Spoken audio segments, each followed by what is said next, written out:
Nous arrivons à dimanche et à la fin du festival marial. Mais quand on est avec le Seigneur, il n'y a jamais vraiment de fin puisque le Seigneur envoie. Il nous envoie en mission. La mission n'a jamais de fin. Le festival ne se termine pas.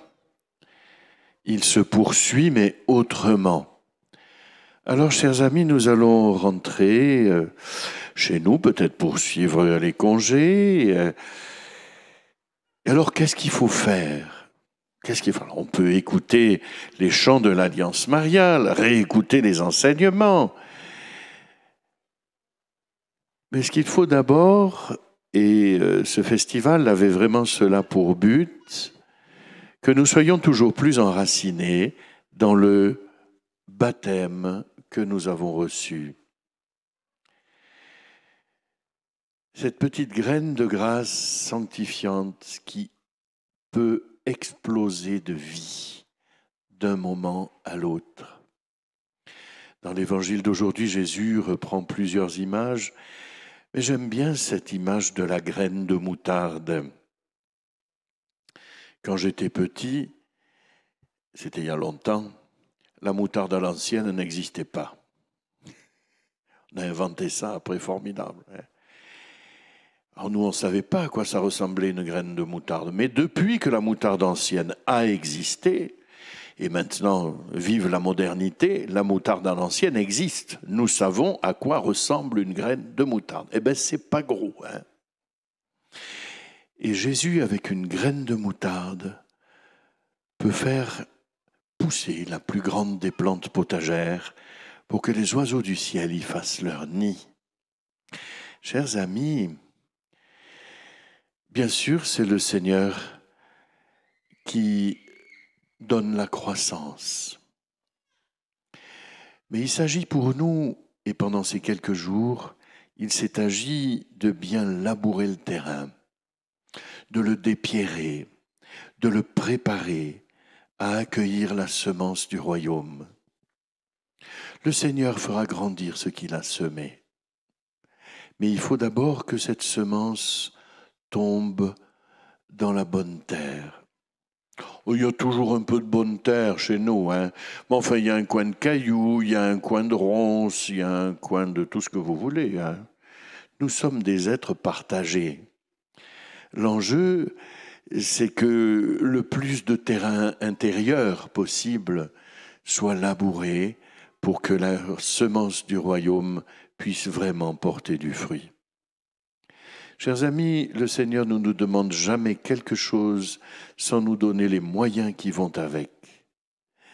Ça, c'est très important de s'en souvenir. Le Seigneur ne nous demande jamais des choses impossibles.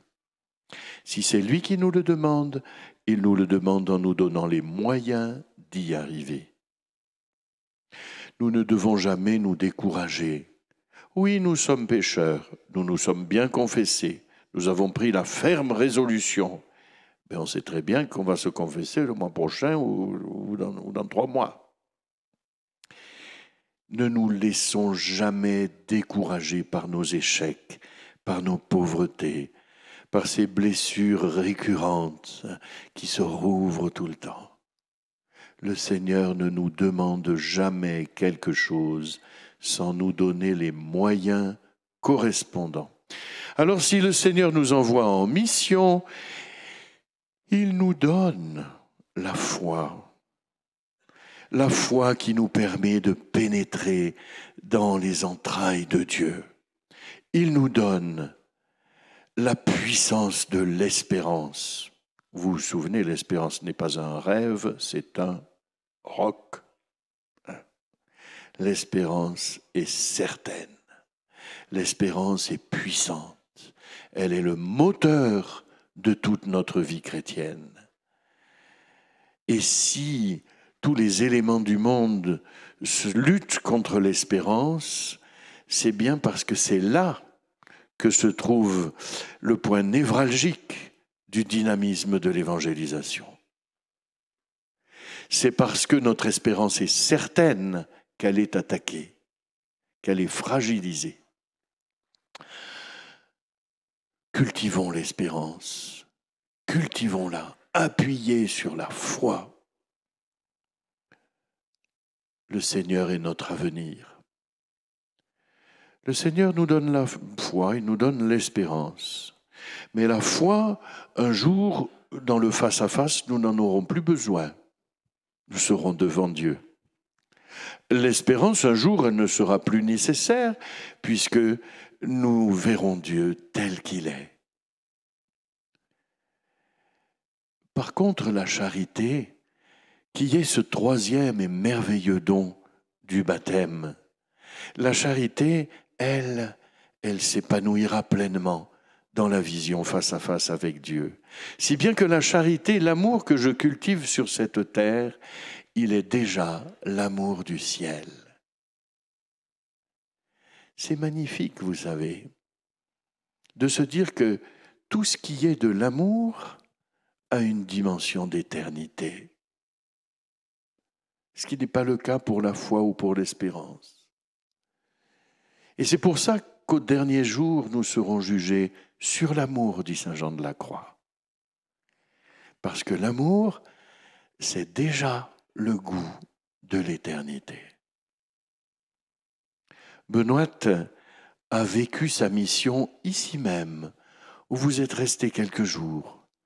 Vous avez pu goûter pendant ces quelques jours la douceur de ce lieu, la grâce qui nous est donnée ici de la proximité du ciel.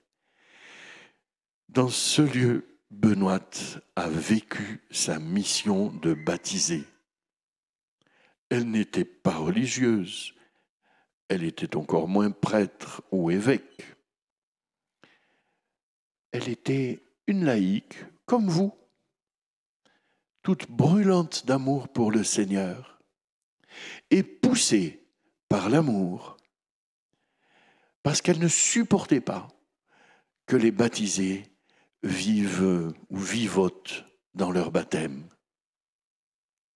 Elle voulait l'immense, l'éternel amour de Dieu pour chacun, pour chacune.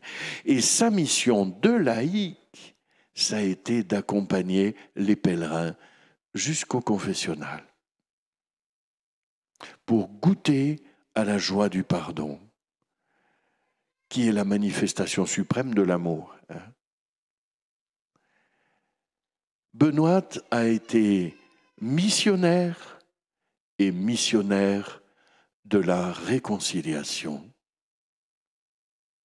Sa mission, ça a été cela. Alors dans ce monde divisé, dans ce monde abîmé, dans ce monde où l'espérance est si malade, dans ce monde où le pardon semble avoir disparu, chers amis, nous avons des avenues, des boulevards. Ne vous inquiétez pas. Il y a des tas de choses qui existent dans le monde, mais ce que vous portez n'est porté que par vous. Alors, soyez généreux, généreux en foi, généreux en espérance, mais surtout généreux en charité. Que l'amour remplisse vos cœurs, cet amour qui est si pauvre de soi et si riche de l'autre. Jésus nous l'a manifesté. Le plus grand amour, c'est quand Jésus a été le plus pauvre exposé sur la croix.